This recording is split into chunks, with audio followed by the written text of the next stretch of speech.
Assalamu alaikum everyone, peace be with you guys. I traveled 30 hours from Pakistan to over here, so I beat the 7 hours, right? Yeah. But I see a lot of exhausted faces here. Obviously it's been a long day, and I've been given the impossible task to make a McDonald's out of what I thought was a beefsteak and do a fast food version of this. So I'm gonna fly by without any formalities and start with why am I doing this. In 2010, the governor of Punjab, a province in Pakistan, Salman Taseer, went to a Christian lady who was accused of blasphemy. Blasphemy here is sabbe Rasul, insulting the Prophet. And he went there and asked for a pardon, and he was killed for asking for that pardon. After that, we saw an extremely polarizing society which had become a bipolar between the binary of godless, secular versus the custodians of Islam. Now, I will be making two claims in relation to these things. Number one, that Pakistan's blasphemy law is a perversion of the Islamic legal tradition that it claims to take moral authority from. Number two, that Islamic legal tradition has resources within to do tajdeed within, to renewal within, such a way that it is rooted in Islamic legal tradition as well as aligned with the constitutional fundamental rights as well as international human treaties. That is not the letter of the law, but since I only have 10 minutes, blasphemy law is you blaspheme, you die, right? No discretion allowed. That is really what the blasphemy law is. You insult the Prophet, you die. You don't even need to prove the intent. Now, the previous efforts of the reformations were a little different. They were exclusively human rights oriented, very rhetorical. You've got a barbaric blasphemy law, you've got to civilize yourself, right? And it all became, as my friend was talking about, there was no moral authority to it because it did not speak indigenous language. And by that I mean resources. And it all became a perception of a foreign import. And what that does is no dialogue results in no engagement. So what we're looking for is a different way to complement human rights. So I start with, why is the law seen so immutable that people are willing to kill others who decide to criticize the blasphemy law? Number one, blasphemy in Pakistan is a had offense. Had means limit.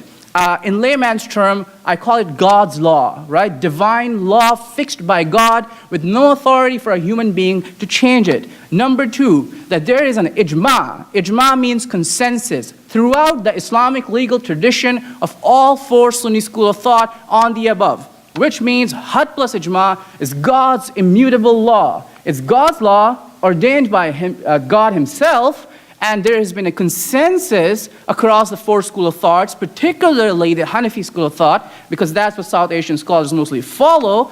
And this discourse is, I don't have time to show you the scans, but in Parliament in 1986, the debates, you see it consistently happening, that when the law was passed, and then when it was explicitly called the had law, unpardonable law by Federal Sharia Court, again the discourse was had plus ijma, and now the lately social discourse, fatwas against Salman Taseer, against Asia Bibi, against non-Muslim blasphemers, rests on this discourse of had plus ijma. I've got videos upon videos, I can put that in the Q&A. Now, maintaining this scholarly consensus has been a deliberate attempt so that in the collective imagination of the Pakistani people, this is immutable, untouchable, right? Because people who have the perceived religious authority are saying that this comes from 1200 years of legal tradition, and Governor Salman Taseer was accused of exactly that, of touching something that no one had touched before. Saying, don't kill Asia Bibi is something blasphemous in itself, because no one has said this before, right?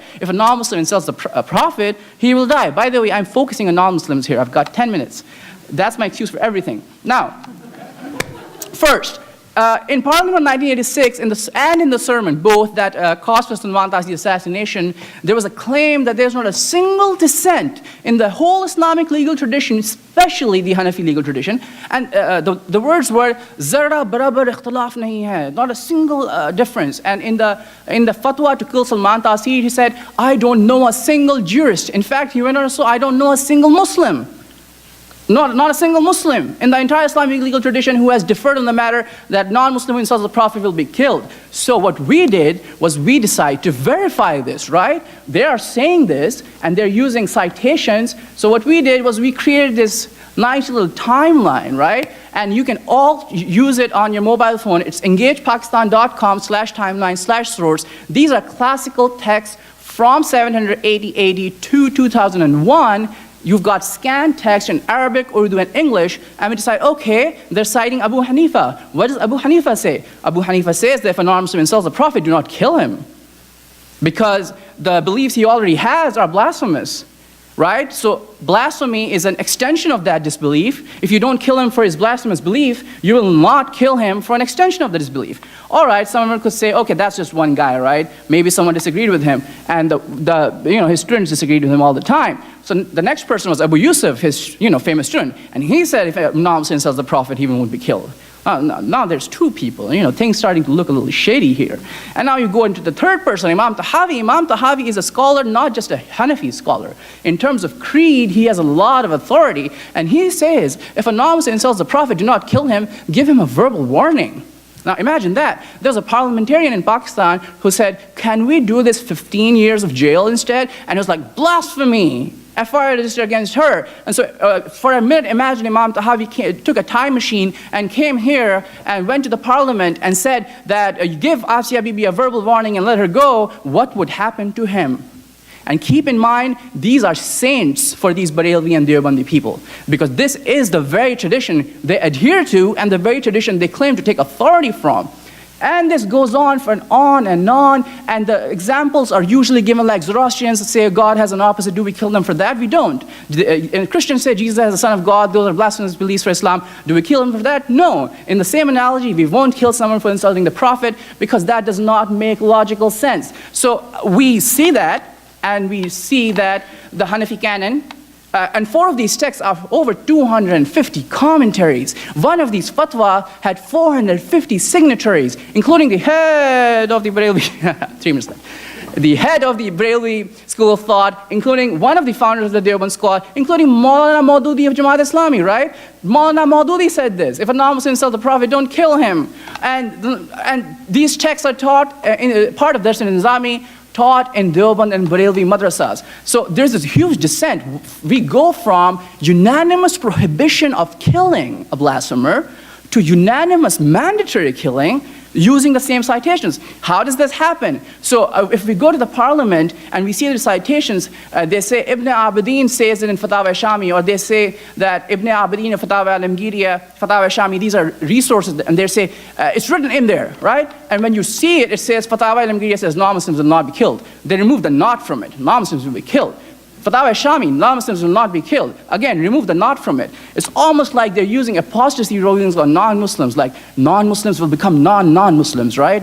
It doesn't make any sense. Then you go to the Sharia court, right? They cite Abu Bakr al-Jassas, who actually did say this. He who insults the Prophet becomes an apostate, and then go on to say whoever insults the Prophet will die, right? That includes non-Muslims as well. But the same Abu Bakr al-Jassas actually said this, that anyone who insults the Prophet amongst non-Muslims will not be killed. Right? So the above ruling was for Muslims, and you're applying it to Asya Bibi, right?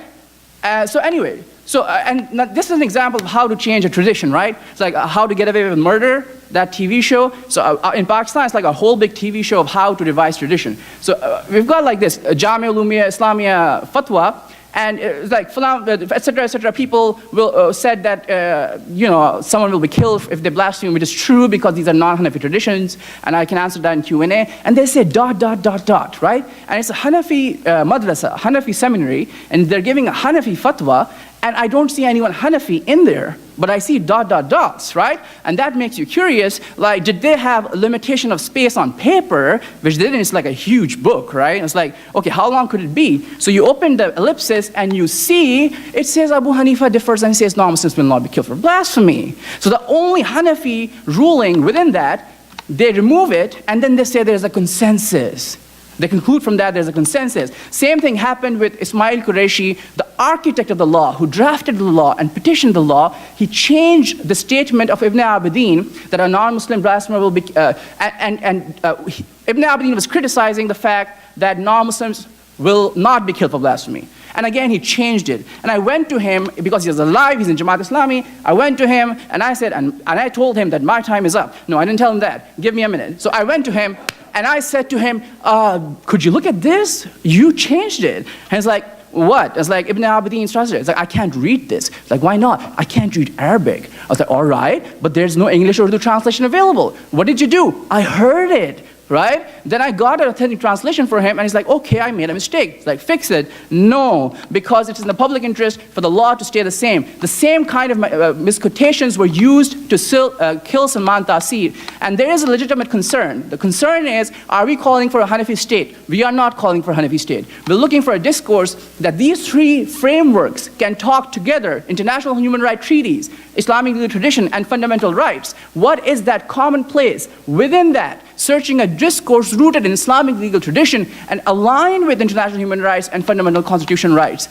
And you can ask me about non-Hanafis in Q&A, and you can ask me about, what about Hanafis are dhimmis, as Hanafis are also talking about dhimmis. Dhimmis are not equal citizens. You can talk about, ask all this in Q&A, right? That's a good idea. Thank you so much.